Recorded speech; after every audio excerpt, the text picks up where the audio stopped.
Misuse ఉంటుందో ఈ చట్టాన్ని అంటే వక్ఫ్ ఇష్యూస్ అన్ని వక్ఫ్ ట్రైబ్యునల్ పోవాలి. వక్ఫ్ ట్రైబ్యునల్ జడ్జిలందరూ ఇక ఎవడదన్నా హిందువుదన్నా ఎవడదన్నా క్రిస్టియన్ దన్నా ఎవరిదన్నా గవర్నమెంట్ ప్రాపర్టీ మీద వక్ఫ్ క్లెయిమ్ చేసుకుంటే వీళ్ళందరిగా ముస్లిం జడ్జిలు చెప్పినట్టు ఎలానట్టు. ఇది కాంగ్రెస్ పార్టీ 95 లో చేసిన ఈ దేశానికి హిందువులు ముస్లిం పక్కకు పెట్టి దేశానికి తెచ్చిన అతిపెద్ద దరిద్రం ఇది జుడిషియల్ పవర్ చేయడం. దానికి మళ్ళా 2013లో ఈ ఇటాలియన్ సోనియా గాంధీ వక్ఫ్ ట్రైబ్యునల్ ఏదైనా జడ్జిమెంట్ ఇస్తే ఆ జడ్జిమెంట్ హైకోర్టులో అప్పీల్ చేసుకోలేవు, సుప్రీంకోర్టులో అప్పీల్ చేసుకోలేవు. అంటే 1995 లో వక్ఫ్ బోర్డు కి జుడిషియల్ పవర్ కోర్టు అధికారం ఇచ్చి ఆ కోర్టుని సుప్రీంకోర్టు చేసింది సోనియా గాంధీ 2013లో. 2014 ఎలక్షన్లు గెలవని వీళ్ళంతా ముంచిందెవరు?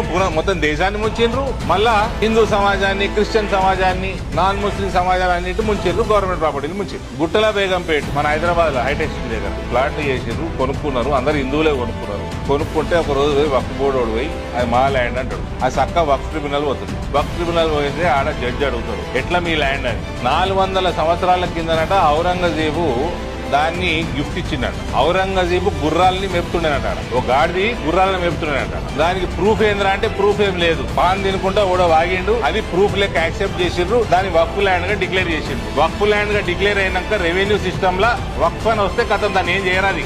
ధరణి వానికి రాదు, భూభారతి వానికి రాదు. వేరే మతం వాళ్ళది ఏ ప్రాపర్టీ అయినా క్లెయిమ్ చేస్తే కథమిగా వాడు వక్ఫ్ ట్రిబ్యునల్ పోవాలి. ఆడ ఏం జడ్జిమెంట్ వస్తే దాన్ని బట్టి ఉండాలి జిందగీ.